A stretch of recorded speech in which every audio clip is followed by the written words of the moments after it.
ఒక్క బస్తా యూరియా కోసం రైతులు నానా తంటాలు పడుతుంటే రైతుల గోస పట్టించుకోకుండా మంతని ఎమ్మెల్యే మీటింగ్ పెట్టి వెళ్లిపోయాడని మంతని మాజీ ఎమ్మెల్యే పుట్టా మధుకర్ తీవ్ర స్థాయిలో విమర్శించారు.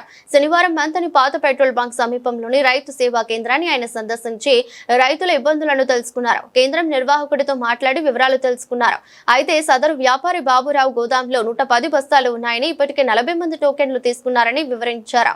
ఈ క్రమంలో మిగిలిన వాటి గురించి అడగ్గా సరైన సమాధానం చెప్పలేదు. దీంతో ఆయనపై ఆగ్రహం వ్యక్తం చేశారు. సదరు వ్యాపారి వ్యవసాయ అధికారులు పోలీసుల వ్యవహరిస్తున్న తీరును నిరసిస్తూ చౌరస్తాలో రైతులతో కలిసి రాస్తారోకో ధర్నా నిర్వహించారు. అనంతరం మాట్లాడుతూ మంతని ఎమ్మెల్యే శుక్రవారం మంతనికి వస్తున్నాడంటే యూరియా బస్తాలు వస్తాయని అనుకున్నామని, కానీ ఆయన వేల మంది పోలీస్ వ్యవహారాలతో వచ్చి రైతులను కలవకుండా వారి గోస వినకుండా మీటింగ్లు పెట్టుకుని వెళ్లిపోయాడని అన్నారు.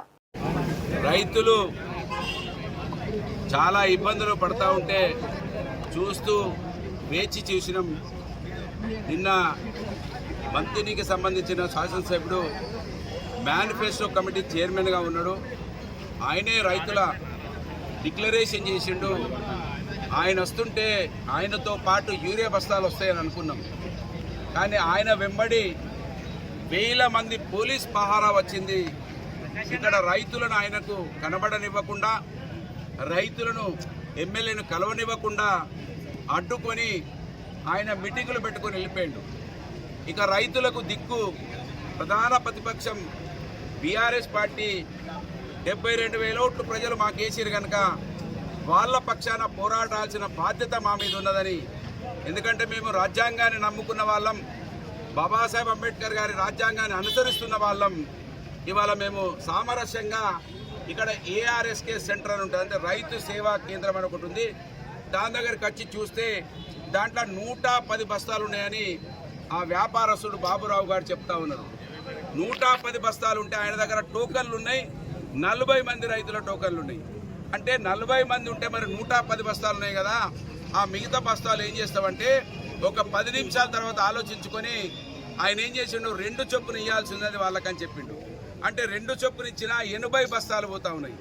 80 బస్తాలు పోయినా కూడా ఇంకా 30 బస్తాలు ఏం చేస్తామని అడిగిన దానికి జవాబు లేదు. వాళ్ళ ఏడీ గారికి ఫోన్ చేసిండు మా పార్టీ ప్రెసిడెంట్ గారు. ఏడీ గారికి ఫోన్ చేస్తే ఆమె అంటున్నది 70 బస్తాలు ఇస్తామంటున్నది. అంటే 70 బస్తాలు ఆమె చెప్పినట్టు ఇస్తే ఇంకా ఇన్ని 40 బస్తాలు మిగులుతున్నాయి. ఇవేం చేస్తారంటే జవాబు లేదు. అంటే మంతని పట్టణంలోనే దుద్దిల్ల శ్రీధర్ ఎమ్మెల్యేకు ఇక్కడ క్యాంప్ ఆఫీసు కేసీఆర్ గారు నిర్మించినటువంటి ఆ క్యాంప్ ఆఫీస్ పరిసర ప్రాంతాలలోని ఈ పరిస్థితి ఉంటే ఇంకా గ్రామాలలో పరిస్థితి ఏమున్నదని మేము అడగడానికి ప్రయత్నిస్తే పోలీసు వాళ్ళు కొంత ఉత్సాహాన్ని ప్రదర్శించినారు. మంత్రిని ఎస్ఐ గారు కావచ్చు, సిఐ గారు కావచ్చు, రామగిరి ఎస్ఐ గారు వాళ్ళకి చెప్పినాం, మీ యూనిఫామ్ ఉన్నది రైతులకు మందు బస్తాలు ఇప్పించడానికి, రైతులకు రక్షణగా ఉండడానికి, కాంగ్రెస్ పార్టీకి వేరే వాళ్ళకు కాదని చెప్పినాం. వాళ్ళు ఏమంటున్నారు, మా చేతులు లేదంటున్నారు.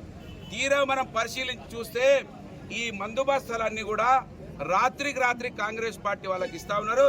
వాళ్ళు సరఫరా బ్లాక్లో అమ్ముకుంటా ఉన్నారు.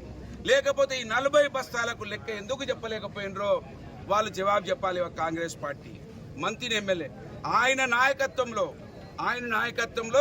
ఇక్కడ మంత్రిని హెడ్ క్వార్టర్లోనే యూరియా స్మగ్లింగ్కి గురవుతా ఉన్నది, బ్లాక్ మార్కెట్కి గురవుతా ఉన్నది, మనకు స్పష్టంగా కనబడతా ఉన్నది. ఇప్పుడు నేను ఎస్ఐ గారికి విజ్ఞప్తి చేసిన ఆ గోదాముని ఓపెన్ చేసి చూడాలి, మీ పత్రికా విలేకరులు కూడా వెళ్ళి చూడాలి. 110 బస్తాలే ఉన్నాయా, ఎక్కువ ఉన్నాయా, ఏ విధమైన పరిస్థితుల్లో. మీరందరూ కూడా రైతుల బిడ్డలే, మీ తల్లిదండ్రులు కూడా వ్యవసాయం చేసుకొని బతుకుతా ఉన్నారు. వాళ్ళు కూడా పాపం లైన్లలో ఉంటా ఉన్నారు. అంటే వీళ్ళు కాంగ్రెస్ పార్టీ వాళ్ళకు బ్లాక్ మార్కెట్ కోసం ఈ రైతులను ఇబ్బంది పెడతా ఉన్నారు. కనుక నేను డిమాండ్ చేస్తున్నా, పోలీసు వాళ్ళని కూడా డిమాండ్ చేస్తున్నా, ఇవాళ తక్షణమే 40 బస్తాల లెక్క చెప్పినటువంటి ఆ అధికారి మీద చీటింగ్ కేసు పెట్టాలని నేను డిమాండ్ చేస్తున్నా.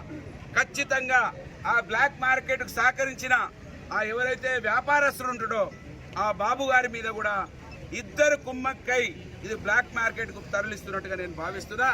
అది పోలీస్ ఎంక్వైరీలో బయటికి రావాలి. పోలీసు వాళ్ళు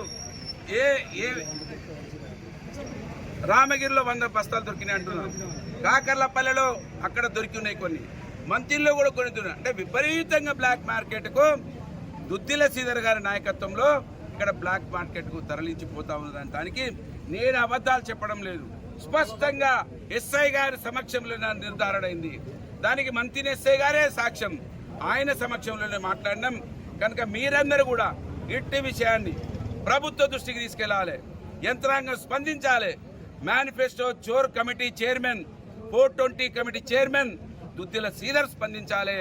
లేకపోతే ఖచ్చితంగా రైతుల గోస అట్టిగానే పోదు. రైతుల ఉసురు దాగిన వాళ్ళు ఎవరు కూడా బాగుపడలేదు.